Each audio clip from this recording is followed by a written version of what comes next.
Hoje eu quero falar sobre conselhos. Conselhos. Uma mãe disse para o filho assim: filho, não vai nessa festa não, meu coração não está em paz. O filho disse: não me enche. A mãe ficou triste com a forma que o filho falou e o filho foi para a festa.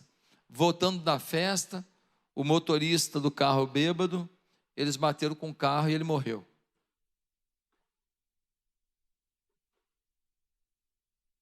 Uma menina namorava um rapaz. O pai dela falou assim: filha, esse menino não é boa coisa não. Pai, mas eu amo. Mas se você casar, você vai ser infeliz. Não casa não, é furado. A menina desmanchou o namoro amando. Tempos depois, descobriu tanta coisa. Esse caso é real, tá? Tempos depois, descobriu tanta coisa daquele rapaz, que ela falou: quando meu pai fala, misericórdia. Mas ela estava livre para ser feliz com outra pessoa, porque ela ouviu o seu querido pai. Conselhos, são muitos. Todo dia na internet nós recebemos milhões de conselhos. E um conselho que eu te dou: não fale com ninguém do seu lado, que se atrapalha ele de ouvir a palavra.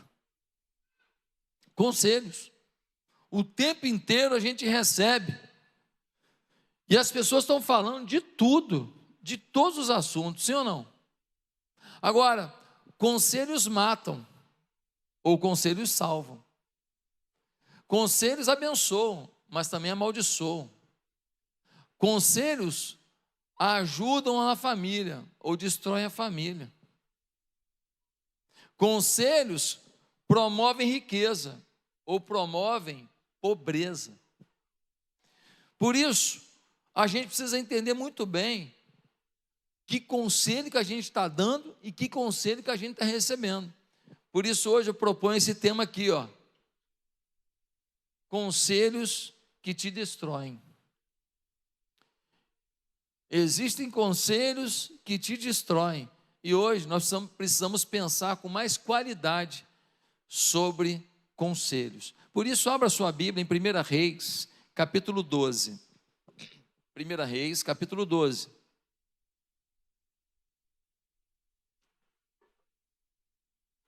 Primeira Reis, capítulo 12, vamos ler a partir do verso 1, amém?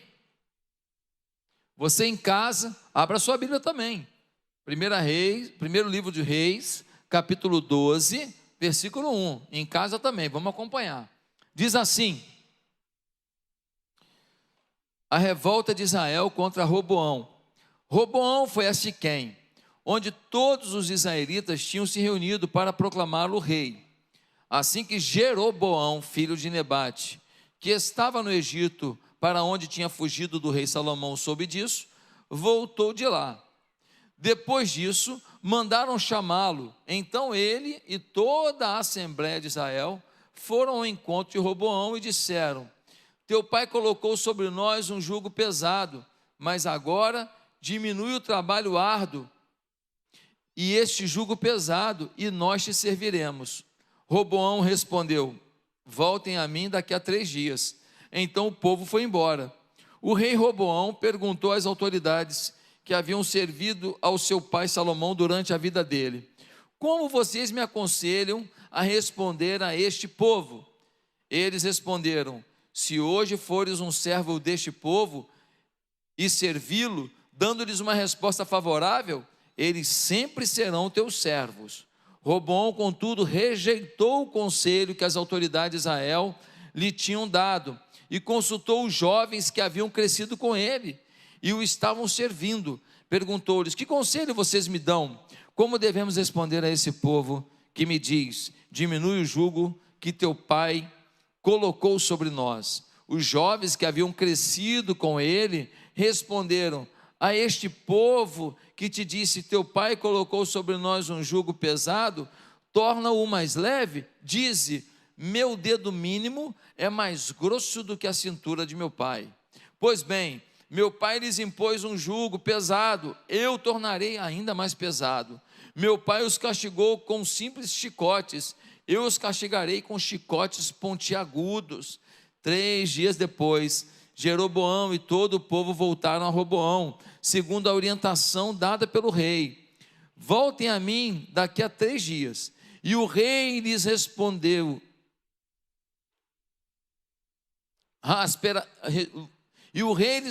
asperamente, rejeitando o conselho das autoridades de Israel.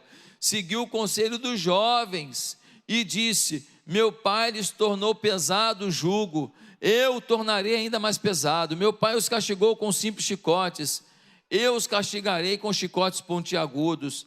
E o rei não ouviu o povo, pois esta mudança nos acontecimentos vinha da parte do Senhor, para que se cumprisse a palavra que o Senhor havia falado a Jeroboão, filho de Nebate, por meio do silonita Aías. Quando todo Israel viu que o rei se recusava a ouvi-los, respondeu ao rei: que temos em comum com Davi? Que temos em comum com o filho de Jessé? Para as suas tendas, ó Israel, cuide da sua própria casa, ó Davi. E assim os israelitas foram para as suas casas. Quanto, porém, aos israelitas que moravam nas cidades de Judá, Roboão continuou como rei deles. O rei Roboão enviou Adonirão, chefe do trabalho forçado, mas todo Israel o apedrejou até a morte. O rei, contudo, conseguiu subir para sua carruagem e fugir para Jerusalém. Dessa forma, Israel se rebelou contra a dinastia de Davi, e assim permanece até hoje. Quando todos os israelitas souberam que Jeroboão tinha voltado, mandaram chamá-lo para a reunião da comunidade e o fizeram rei sobre todo Israel. Somente a tribo de Judá permaneceu leal à dinastia de Davi. Queridos, os jovens não gostam de conselhos. Eles acham que os idosos não têm o conhecimento e as informações que eles têm. Não conseguem nem mexer com smartphone como eles. Como é que vai dar conselho para a gente? Os idosos não gostam de conselho, porque acham que tem muita experiência de vida e que ninguém que tem a experiência deles pode dar conselho para eles. A turma do meio acha que o jovem é imaturo e os velhos fizeram errado. Também não quer ouvir conselho. Em suma, a maioria das pessoas finge que gosta de conselho. Os conselhos podem ser fruto da experiência da gente. Eu peço a alguém um conselho, essa pessoa vai me dar uma orientação com base na sua experiência, na sua maturidade, no seu aprendizado, no seu estudo, na sua cultura e na sua fé. Essa pessoa não necessariamente precisa ter vivido o que eu estou vivendo, mas eu posso confiar que ela tem maturidade, que ela tem postura, que ela tem entendimento para me ajudar. A promessa de Deus estava sobre a vida do rei Davi. O rei Davi se tornou o maior rei da história.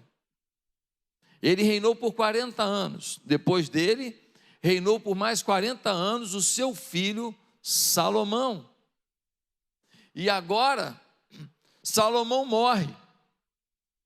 E vai assumir o reino o seu filho Roboão. Nesse momento em que Roboão assume o reinado, ele vai para Siquém para ser coroado rei.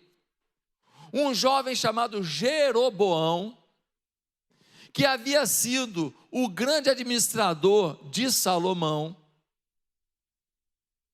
e que tinha recebido uma profecia de Aías, o profeta. Aías disse para Jeroboão: Jeroboão,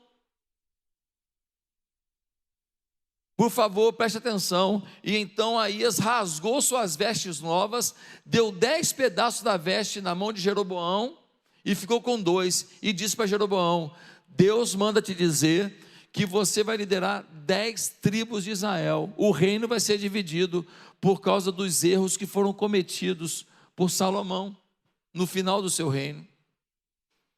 Mas porque eu tenho um compromisso com Davi, porque eu tenho uma aliança com Davi, eu não vou tirar todo o reino da linhagem de Davi, não. O filho de Salomão terá parte do reino. 2 tribos apenas. E o Jeroboão ouviu aquilo e não fez nada. Só que ele começou a agir de uma maneira que Salomão, sabendo disso, começou a desconfiar e decidiu matá-lo. Ele fugiu para o Egito. E ele não fez nenhuma rebelião contra Salomão. Mas quando Salomão morreu, Jeroboão, o seu antigo administrador, que estava no Egito, veio para a coroação de rei de Roboão, filho de Salomão. É muito bom, né? E aí ele chega e ele pede uma audiência com Roboão. E ele vem com líderes das tribos. E ele fala: Roboão, o teu pai pegou muito pesado com o povo. Os impostos foram muito pesados. Foi muito difícil. Foi muito complicado. O teu avô Davi teve 40 anos de oferta que a gente teve que dar para a construção do templo de Jerusalém. E o povo pegou pesado e fez com alegria, mas foi pesado. Depois veio Salomão na construção do templo de Jerusalém, mais 40 anos com oferta e construindo o templo. 80 anos.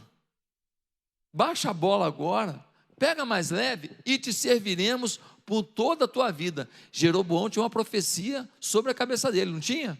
Aí tinha dito, mas mesmo assim, ele falou: se você ajudar o povo vai te servir por todos os dias da tua vida. O que o Roboão fez? Jeroboão, líderes, daqui a 3 dias vocês voltam. Eles saíram e o Roboão foi até os anciãos. Chegou nos anciãos do reino, os caras que trabalhavam com o pai dele, e falou: o que vocês acham que eu devo fazer? Aí os anciãos falaram: se você for servo desse povo agora, baixar um pouco a pressão sobre eles, o jugo sobre eles, eles te servirão, faça isso.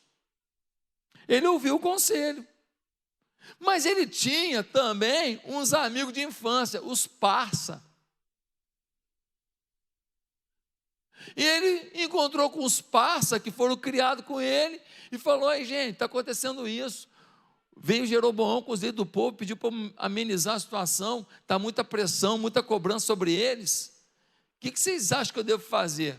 Os parça, esses amigos que andam com você, que são imprudentes, que não tem moral nenhuma, que não tem história nenhuma, vieram e falaram assim: que dá mole que nada, meu irmão, chega chegando, chega dizendo que você é o cara, que você não vai ficar para trás não, que se teu pai pegou pesado, tu vai pegar mais pesado ainda.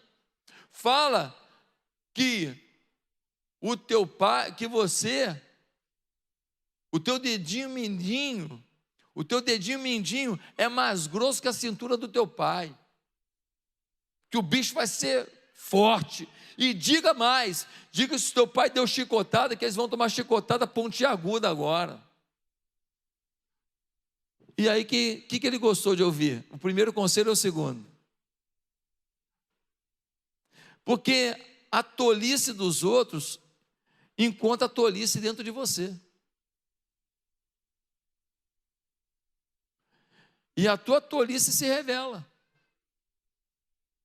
A tua tolice se revela. É gostoso quando alguém reforça a nossa tolice. Dá uma sensação: cara, eu sou o cara, eu posso. E ele ouviu isso. E aí o que ele fez? Ele manda Jeroboão voltar. Jeroboão vem 3 dias depois, ele fala: Jeroboão, o meu dedinho mindinho é mais grosso que a cintura do meu pai. Se vocês estavam reclamando, agora que vocês vão ver só. Se meu pai estava chicotado, agora chicotada é pontiaguda. Não vai ser mole não, avisa para o povo. O que o povo disse para ele? O que a gente tem a ver com você? Nós somos teu povo. Valeu. Ninguém discutiu. Ninguém ficou trocando farpa. Ninguém ficou argumentando. Ei, mais uma lição aqui. Se preocupe com o silêncio daqueles que você ofendeu. Se preocupe com o silêncio daqueles que você fez uma coisa que você sabe que eles não gostaram. Porque quando a pessoa fala, você ainda tem a chance de argumentação e você consegue saber o nível de insatisfação. Mas quando a pessoa se cala, você está numa sensação completamente equivocada muitas vezes. Você pensa que a pessoa está concordando e ela está odiando. Você acha que a pessoa só ficou um pouquinho chateada e ela está desesperada. Você não sabe o nível do que você produziu no coração do outro. Quem está entendendo? Agora, gente, me ajuda aí. Consola as criancinhas, não deixa ele chorar não. Bota chupeta. Fuxicória. Então, gente, o que acontece aqui? O povo chama Jeroboão e fala: Jeroboão, nós não vamos mais caminhar com Roboão, não. E aí 10 tribos se rebelam e formam o reino do norte, o reino de Israel, ficou agora com o nome de Israel. E aí Roboão, por causa da promessa de Deus a Davi, esse neto de Davi mantém o reino do sul, que é Judá e parte de Benjamim. E aí ele fica com essas 2 tribos apenas, que é o reino do sul. Agora, esses irmãos, todos filhos de Jacó, todos filhos de Abraão, todos, eles agora são inimigos. E um monte de coisas eles não têm em comum, e eles até guerreiam entre eles, em muitas situações. Por quê? Por causa de um conselho mal dado. Bem, quais são os conselhos que você tem recebido? Quais são os conselhos que têm chegado à tua casa? Quais são os conselhos que você tem emitido? Hoje, eu queria que a gente pensasse quais os cuidados que nós devemos ter com os conselhos. Primeiro, não fale do que não se preparou para falar, e não dê ouvidos a quem não se preparou para falar. Dá uma olhada no que aconteceu. Roboão foi lá nos amiguinhos dele de infância.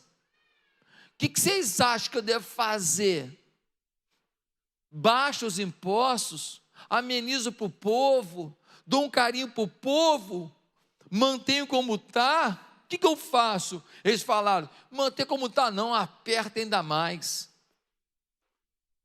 Ele começou a apertar, ele mandou o chefe da fazenda dele pelo reino. Sabe o que eles fizeram com o cara? O povo em rebeldia? Apedrejaram até a morte. E Roboão quis fazer uma guerra para recuperar os terrenos. Deus foi até Roboão e falou assim: não vai não, que você vai morrer. E ele recuou. Deus falou: não vá, se você for, você vai ver só, você vai morrer. Você está perdendo o reino porque você escolheu um caminho, porque seu pai escolheu um caminho, é a consequência. Nem adianta agora tentar pegar de volta, não vai pegar. Queridos, eu pergunto, o que os amigos de Roboão entendiam do assunto? O quanto eles questionaram qual era a dor do povo, qual foi a pesquisa que eles fizeram do clima emocional do povo, qual foi a pesquisa que fizeram para saber quantas pessoas do povo estavam inadimplentes com seus impostos, endividados. Qual foi a avaliação? Nenhuma. Roboão perguntou, ping-pong, perguntou: o que vocês acham? Eles já rebateram: aperta ainda mais. O que vocês acham? Chicote pontiagudo. Na vida tem muita gente assim. Tem muita gente que não está preocupado com você. Tem muita gente que responde para você as coisas, e a coisa mais difícil que a gente vê é alguém falar assim: não vou te falar nada agora não, posso orar sobre isso? É a coisa mais difícil de acontecer. A gente quer ter resposta, online, puf, informação, puf, aparece. A gente quer informação rápida. A coisa mais difícil é falar assim: eu não vou te falar o que eu penso sobre isso, eu vou orar. Hoje eu fiz isso com uma pessoa, falei: vamos orar uma semana, a gente conversa de novo. Ouvi, entendi a situação, mas vamos orar, vamos passar uma semana, vou orar contigo, vou jejuar sobre isso, vamos orar, depois a gente vai conversar. Nós precisamos entender que não dá para responder tudo de primeira não, ping-pong, puf, rebate, não, a vida não é ping-pong. Nós precisamos saber que existe muita coisa envolvida num conselho que a gente dá, que pode destruir alguém, ou num conselho que a gente recebe, que pode destruir a gente. Vamos dar um exemplo da semana? Vamos lá. Uma menina de 10 anos, grávida, fruto de um abuso. A menina já era abusada desde os 6 anos até os 10. Eu vi um vídeo do abusador essa semana, e o que o abusador disse é: não é só eu não, hein? Procura saber do avô dela e do filho do avô dela. Aí você pergunta: pastor, qual é o seu sentimento em relação a isso? Gente, me ajuda com as crianças, por favor. Me ajuda. Qual é o seu sentimento sobre isso, pastor? Horrível. Não quero nem revelar o primeiro sentimento que me vem numa situação dessa. Não é bom. Porque eu sou gente. Porque eu tenho filho. Porque tem crianças menininhas aqui na igreja que me tratam como um pai. Porém, a decisão que estava para ser tomada é: vamos abortar, matar a criança que está no ventre da menina. E aí se levantou um monte de gente no Brasil para falar: aborta, que absurdo, é uma violência, a menina tem só 10 anos, que absurdo a violência. Legal, opiniões, conselhos. Mas será que essas opiniões foram fundamentadas nas emoções? Ou elas levaram em consideração a psicologia? Será que elas levaram em consideração a antropologia? Será que elas levaram em consideração a Bíblia? Será que elas levaram em consideração a verdade de Deus? Pastor, como assim? Matar o bebê de quase 6 meses colocava a vida da menina em risco? Boa pergunta. Há quem diga que sim. Segunda pergunta: matar a criança no ventre da menina de 10 anos resolve o problema do abuso? Uma outra pergunta. Pastor, está dando sua opinião? Não estou dando opinião, só estou fazendo pergunta. Mais uma pergunta: matar a criança pode trazer algum desequilíbrio, algum prejuízo emocional para a menina? Essa já está morta. Não está, ela já está arrasada pelo abuso, sim. Matar a criança pode trazer mais dano? É uma boa pergunta. Outra pergunta importante: o bebê que seria assassinado. Alguém aqui já escutou a história de alguém que é fruto de um estupro e que se tornou uma pessoa de bem maravilhosa? Alguém aqui já ouviu a história de alguém que passou por um estupro e se tornou um pastor, um pregador do evangelho? Alguém aqui já ouviu alguma história de alguém que foi fruto de um estupro, que se tornou um missionário, um cantor? Pois eu quero lhe falar que aqui nessa igreja tem gente que foi fruto de estupro e que é um servo de Deus, gente diligente, trabalhadora, gente bem-sucedida, gente vitoriosa e gente que tem abençoado milhares de pessoas. Aqui nessa igreja. Mas se alguém tivesse decidido pela morte desses que estão aqui na igreja, eles não existiriam mais. Seriam apenas mais uma estatística de que se resolveu a morte com a morte. Uma outra pergunta que eu faria é: será que esses abortistas que ficaram falando aborto, aborto, aborto, será que vão concordar com a castração química dos abusadores? Fique de olho agora na internet, você que concordou com eles. Eu te respeito, sua opinião é sua opinião. Você não precisa concordar comigo, não. Só estou querendo te levar a refletir. Por que a criança indefesa, fruto de um abuso, por que a criança indefesa merece a morte? E o abusador vai ser a vítima agora? Não, problema social, é fruto da sociedade, então ele agora não pode ser castrado quimicamente, não. Tal. Não estou falando só a favor, não. Só estou dizendo que por que o inocente, morte, e o abusador, alívio.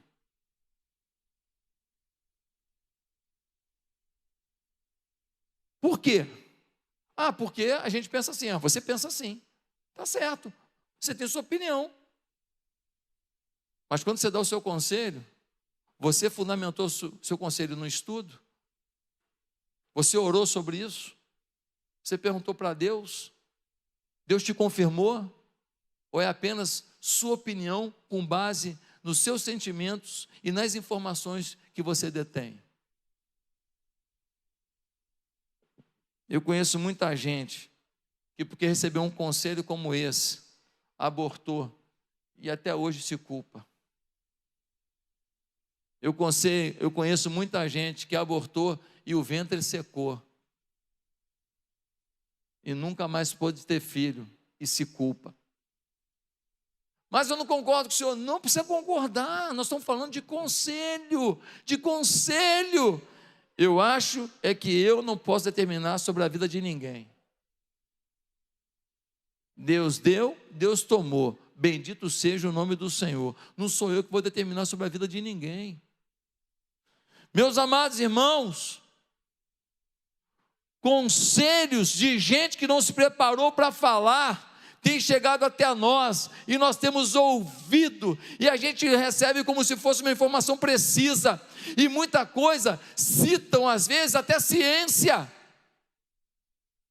Não, porque teve um estudo furreca, estudo sem vergonha. Você não pode saber só do que falam, não, vai ver a fonte.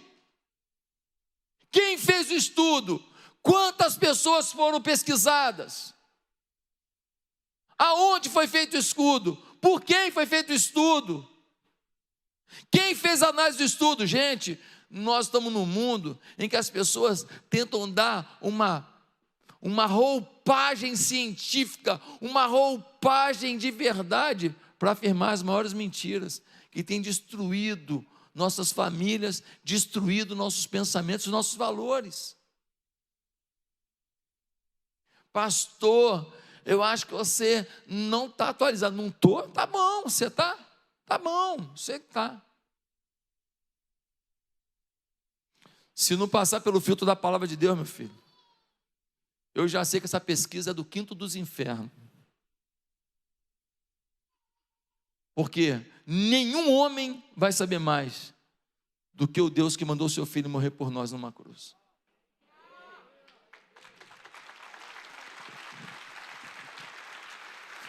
Segundo lugar, que cuidados devemos ter com os conselhos? Não ignore que conselhos sábios podem significar prosperidade. Primeiro, não fale do que não se preparou, nem dê ouvido a quem não se preparou. Segundo, não ignore que conselhos sábios podem significar prosperidade. Prosperidade é muito mais que dinheiro. Prosperidade é um sentimento de realização. Prosperidade é um sentimento de relevância. Prosperidade é um sentimento de importância. Todos nós aqui, câmeras em mim, nós aqui temos uma relevância. Diga para você agora: eu tenho uma relevância. Agora, você precisa descobrir qual é a sua relevância, qual é o impacto que você gera no mundo, qual é a sua contribuição para o mundo. E então, quando você descobre a sua relevância, a maioria das pessoas nem descobriu. Você tem que agora potencializar a sua relevância. Você tem que buscar informações, estudos, cursos, conselhos, orientações.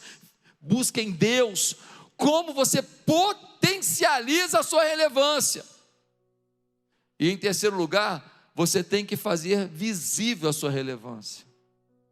Ou seja, aquilo que Deus te deu de dom para melhorar a vida, para melhorar o mundo. E todo mundo tem uma forma de melhorar o mundo. Melhorar pelo menos em volta de você. Você tem que agora fazer com que isso seja notado. Fazer com que isso alcance as pessoas. Fazer com que isso realmente seja apreciado, seja copiado, seja recebido. Não estou falando do dinheiro da empresa, de vender mais produto. Estou falando da sua relevância, do seu impacto, da sua grandeza, da sua beleza, da sua majestade em Deus, dos seus valores, dos seus pensamentos gloriosos, das suas atitudes copiáveis. Você tem algo de relevante para ser impulsionado para a vida de alguém. Isso é prosperidade. O dinheiro é consequência. É necessário também pagar o remédio, pagar o plano de saúde, pagar a escola do filho. Sim ou não? Precisamos. Meus amados, olha o Roboão. O Roboão foi nos conselheiros. O que os conselheiros falaram? Cara, baixa a bola. Diminui a carga sobre o povo, ameniza a situação, vai lá, dá um apoio para o povo, eles vão te servir. Por que eles falaram isso? Porque eles tinham experiência de vida, bagagem. Eles foram os auxiliares de Salomão. E quem era Salomão? O homem mais sábio da terra. Eles viram no dia em que uma mulher tinha um filho e outra mulher tinha um seu filho também. As duas moravam na mesma casa. Aí o filho de uma morreu. Quando ela viu que o filho dela estava morto, o que ela fez? Ela pegou o filho dela e botou do lado da amiga. E pegou o filho da amiga e botou do lado dela. Para dizer que o da amiga que morreu. Aí, quando a amiga acordou, falou: está morto, mas não é meu filho não, esse é o seu. Não, aqui do meu lado é o meu. Ficou aquela briga, elas foram até Salomão. Salomão ficou ouvindo: é meu filho, é meu filho, é meu filho. Salomão falou assim: tá bom, vamos resolver isso agora. Aí as duas ficaram: tá bom, como é que o senhor vai resolver? Só um instantinho, me dá uma espada aí. Aí pegaram uma espada. Aí ele pegou o menino, botou numa mesa, falou: beleza, eu vou cortar o meio, metade para cada uma. Quando Salomão levantou a espada, a mãe de verdade falou assim: não, é dela então, pode dar o filho para ela, pode dar o filho para ela. E a que não era a mãe disse: corta mesmo. E Salomão, na sua sabedoria, viu o seguinte: uma mãe de verdade é capaz de abrir mão do seu filho para que o seu filho tenha vida. Sabedoria, eles caminharam com a sabedoria, eles deram um conselho que promoveria o quê? Prosperidade no reino de Israel. Prosperidade. Roboão seria o rei de todos. Como é que diz Provérbios 11:14? Não havendo sábios conselhos, o povo cai, mas na multidão de conselhos, a segurança. Como é que diz Provérbios 15:22? Onde não existe conselho, fracassam os bons planos, mas com a cooperação de muitos conselheiros, há grande êxito. Não ouvir conselho só revela a nossa vaidade. Às vezes eu estou pregando aqui, você na internet aí, eu estou pregando, você já está discordando de mim, eu nem terminei a frase. Sabe por quê? Sua vaidade. Quem sou eu para dar opinião para alguém tão mais bem resolvido que nem você? É assim que a gente pensa. E eu nem estou dando conselho meu, eu estou usando a palavra de Deus, dizendo: cuidado com o conselho. Porque o conselho despreparado pode acabar com um reino, pode acabar com uma família, acabar com o seu negócio, acabar com a sua vida, acabar com a sua prosperidade. mas um conselho bom, um conselho legal, pode salvar o reino, pode salvar a família, pode salvar a sua vida, pode multiplicar a sua receita, para você ter tanto que você pode até ajudar muitos, e você não só vai ter o suficiente para você ter uma vida legal, como você vai ter a alegria de ver a vida dos outros legal, por sua causa. É gostoso isso, não é bom? Dividir e ver os outros felizes. Meus amados irmãos, a sabedoria é ver a vida na perspectiva de Deus. Sabedoria é melhor que conhecimento, porque sabedoria é a aplicação correta do conhecimento. Tem muita gente que tem conhecimento, está lendo livro de coach, está lendo livro disso, livro de sabedoria, livro de pensamento, livro de vida melhor, livro de vida saudável, está lendo conhecimento, só não sabe aplicar.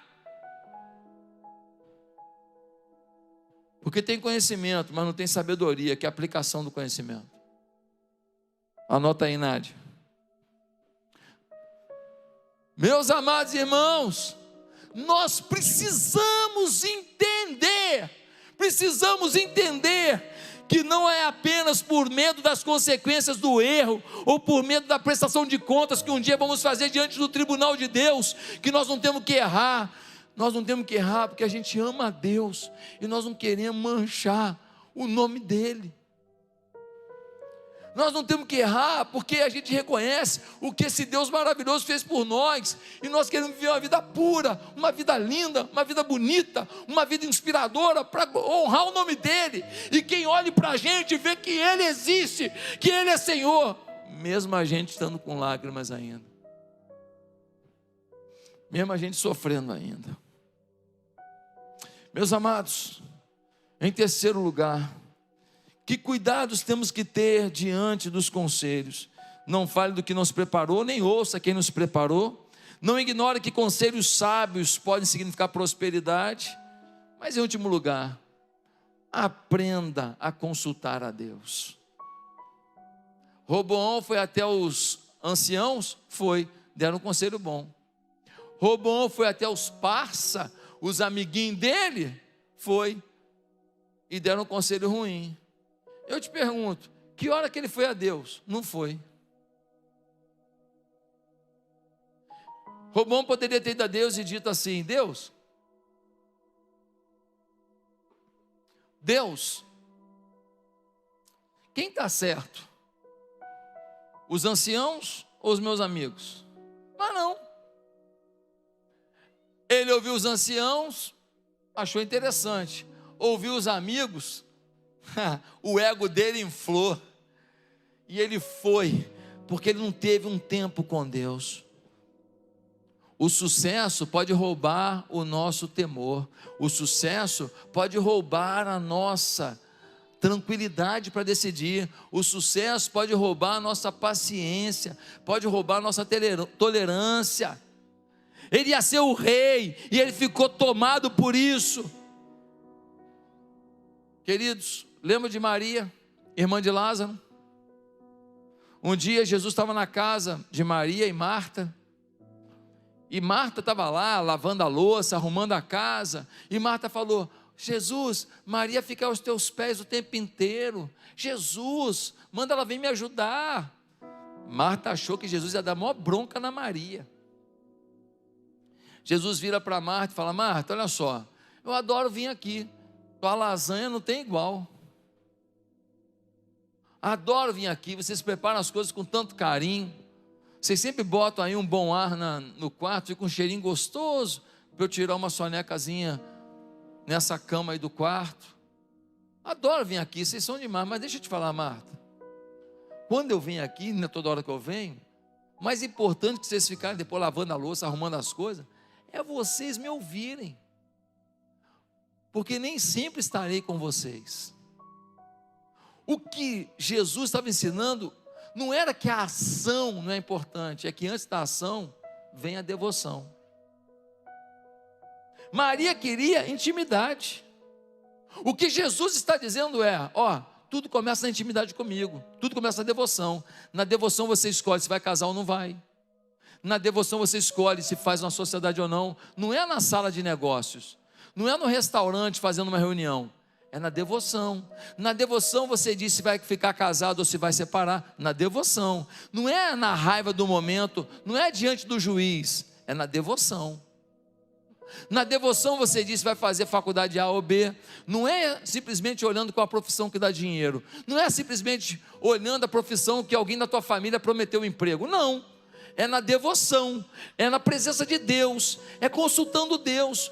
A verdade é que a maioria de nós não consulta a Deus para fazer. A gente pede para Deus abençoar o que a gente já fez. A maioria de nós não tem paciência para ouvir Deus. Por isso que a gente faz sociedade com a gente errada, namora a gente errada, casa com gente errada, escolhe para amigo gente errada, e a gente fala assim, me enganaram. Não te enganaram, você se enganou, porque você não consultou Deus. Você tinha alguém que era melhor que a SPC, era melhor que o Serasa, era melhor que certidão negativa, para dizer exatamente quem era a pessoa com quem você estava se envolvendo, mas você não quis, né? Mas pastor, vai ficar me lembrando isso toda a vida? Não, não vou lembrar isso toda a vida não, mas você tem que aprender essa lição para você viver uma vida feliz e não repetir o erro do passado. Só isso. Meus amados, Jesus está explicando que tudo começa na intimidade, na devoção, na oração, na leitura da palavra. É interessante que J.I. Parker vai dizer: gostamos de pensar sobre Ele, mas não com Ele. Gostamos de pensar sobre Deus, mas não na presença de Deus. Falamos de Deus, cantamos sobre Deus, mas não ficamos na presença dEle para falar e cantar diante dEle. Tudo começa da devoção. E aí, eu gosto muito do A.W. Tozer, quando num dos seus livros ele diz que existem duas figuras na Bíblia muito importantes: o escriba e o profeta. Quem era o escriba? Ele era um copiador. Os profetas recebiam a revelação e os escribas copiavam. O profeta recebia de Deus, o escriba copiava do profeta. O A.W. Tozer diz que esse é um tempo em que a gente tem que parar de ser escriba, parar de copiar o que os outros viveram, parar de copiar o que os outros disseram, parar de copiar o que os outros pensam, parar de copiar o que os outros decidiram para a gente. Que está na hora da gente ser profeta, da gente receber de Deus a revelação para a nossa vida. Está na hora da gente receber de Deus a direção para a nossa vida. Mas tem gente que não, que procura a irmã rapadura, porque ela traz à minha vida doçura. Irmã rapadura, ora por mim. Deixa eu te falar uma coisa aqui. Se tem uma pessoa que você procura para dar revelação para você, e toda semana ela tem, ela mente. Se você procura alguém para te dar revelação sobre a tua vida, direção para a tua vida, toda semana, e toda semana ela tem, pensa na pessoa mentirosa, essa pessoa aí. Que isso, pastor? Está julgando a irmã rapadura? Estou julgando sim, estou julgando, estou condenando. Pastor, mas por que você fala isso? Ora, a irmã rapadura tem problemas? Ah, pastor, todo mundo tem. Ah, ela tem problema. Se Deus não revela para ela a solução de todos os problemas dela toda semana, vai revelar sobre a tua vida para ela toda semana?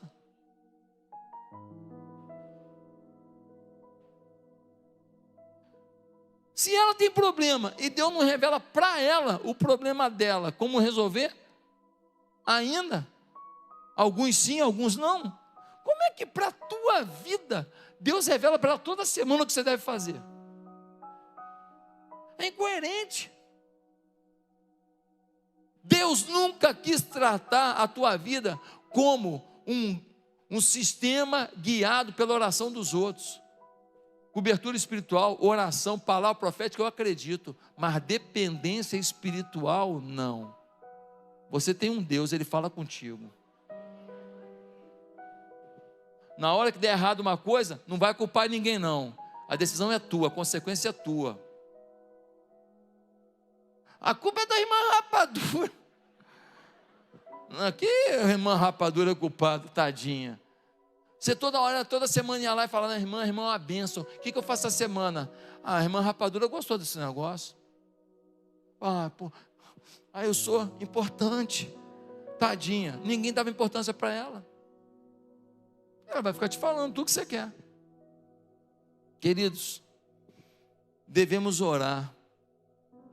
C.S. Lewis vai dizer: sei que minhas orações não mudam a Deus, mudam a mim mesmo. Quando a gente começa a orar, pode ser até que Deus não responda na hora, a gente nem entende o que Ele está dizendo, mas só da gente estar ali perto dEle orando, alguma coisa acontece com a gente, alguma coisa muda na gente.